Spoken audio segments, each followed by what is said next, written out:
एक लंबे समय पहले एक बड़े शहर में बड़ी गंदी हालत में एक गरीब लड़की जीती थी।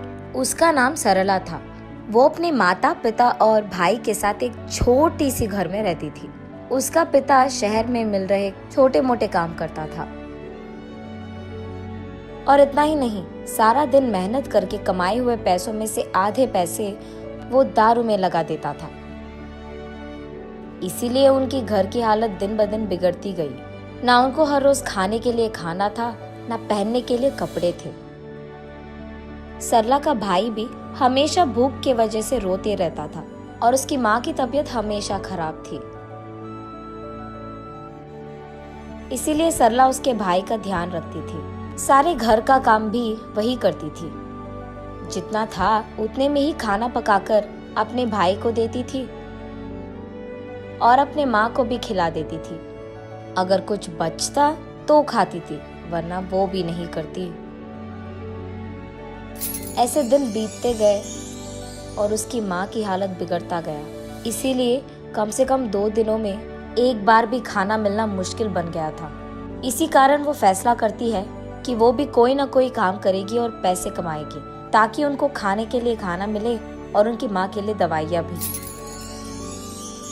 उसके बाद वो अपने एरिया में कुछ बच्चों से गुलाब के फूल खरीदती है और उसके बाद ट्रैफिक सिग्नल में जाकर उन्हीं फूलों को बेचने लगती है। ऐसे दिन पूरा खाए बिना सोए बिना मेहनत करके कमाए हुए कुछ पैसों से वो अपने भाई और माँ को खाना देती थी। बचे पैसों से वो जब अपनी माँ के लिए दवाइयाँ खरीदने जा रही थी, वहां उसका पिता आकर, ये सब खाने के लिए तुम लोगों को पैसे कहाँ से आए? तब सरला घबराते हुए, वो आज पूरा दिन मैं ट्रैफिक सिग्नल के पास फूल बेचकर कमाए हैं पापा। कुछ पैसे बचे हैं क्या? हाँ?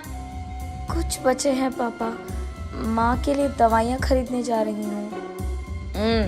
ठीक है, इधर दे दो, मैं जाकर लेके आऊंगा दवाइयाँ। मैं जाकर लाऊंगी ना पापा। पैसे दो इधर, दवाइयाँ लाएगी दवाइयाँ। ये कहकर उसके पास मौजूद पैसे सारे खींच लेता है। सरला रोते रोते ऐसे ही सो जाती है। अगले दिन कुछ खिलौने लेकर उसी ट्रैफिक सिग्नल के पास उन्हें बेचने जाती है सरला। आज कुछ भी करके माँ के लिए दवाइयाँ लेके ही जाना होगा। पापा को तो 1 भी रुपए नहीं मिलना चाहिए, ये फैसला करती है। उस ट्रैफिक सिग्नल में रुके हर कार के पास जाकर ऐसे ही पूछती है, खिलौने चाहिए क्या भैया? दीदी खिलौने हैं दीदी। सर 1 ले लो सर। मैडम 1 खिलौना ले लो मैडम। सर 1 खिलौना खरीदो सर। दीदी 1 खिलौना दीदी। ऐसे वहां आते जाते सब लोगों से वो विनती करती है, लेकिन 2 पैर होने के बावजूद एक भी खिलौना कोई भी नहीं खरीदता है और उसे 1 फूटी कौड़ी भी नहीं मिलती है। इसलिए सरला बहुत निराश होती है और क्योंकि वो सुबह से कुछ नहीं खाई है, उसे बहुत थकान सा होता है। लेकिन फिर भी जैसे ही ट्रैफिक सिग्नल के पास गाड़ियां रुकते हैं, वो भागते हुए फिर से बेचने की कोशिश करती है। लेकिन इतने में वो एक कार के सामने थकान के कारण चक्कर आकर गिर जाती है। जब आंखें खोलकर देखती है तो सरला एक बड़ी सी घर में और बड़े से बेड पर सोती रहती है और वहां मौजूद 2 आदमी, मेरा नाम सुरेश है बेटी और ये मेरी बीवी है सुमति। तुम चक्कर आकर गिर गई थी, इसलिए हम तुम्हें घर ले आए। तुम फिक्र मत करो, ऐसे कहते हैं। तुम्हारी नाम क्या है बेटी? मेरा नाम सरला है, मुझे घर जाना है। तुम कहाँ रहती हो बेटी? हम यही सिग्नल के पास मौजूद बस्ती में रहते हैं। हम तुम्हें खूब पढ़ाएंगे, तुम हमारे साथ रह जाओगी क्या? नहीं, मुझे घर जाना है। मेरा भाई छोटा है और माँ का तबीयत भी खराब है। आज मैंने एक भी खिलौना नहीं बेचा है। कुछ भी करके आज माँ के लिए दवाइयाँ लेके जाना ही होगा। मैं घर चली जाऊंगी। ये कहकर वहाँ से निकलने ही लगती है कि रुको बेटी, तुम्हें जो दवाइयाँ चाहिए वो मैं खरीद दूंगा और मैं तुम्हारे घर के पास भी तुम्हें छोड़ दूंगा।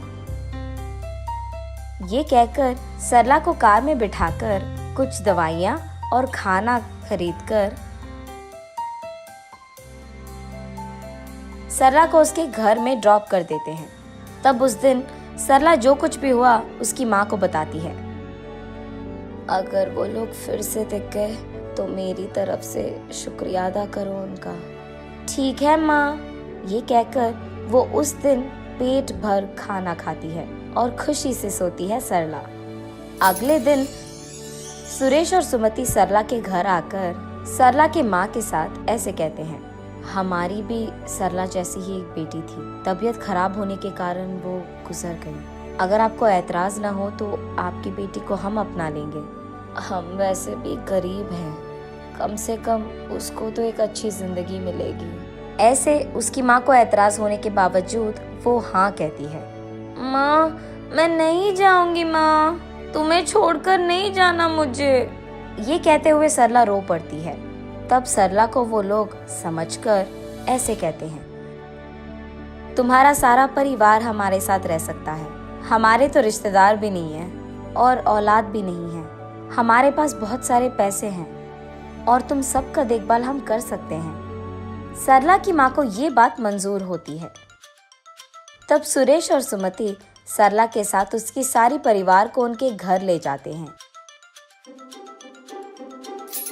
अगले ही दिन से सरला एक बड़ी पाठशाला में पढ़ने के लिए जाती है और सरला के भाई को खेलने के लिए बहुत सारे खिलौना खरीद कर देते हैं। सरला की माँ को भी एक अच्छी अस्पताल में इलाज करवाते हैं और सरला के पिता को काम करने के लिए एक अच्छी नौकरी देते हैं।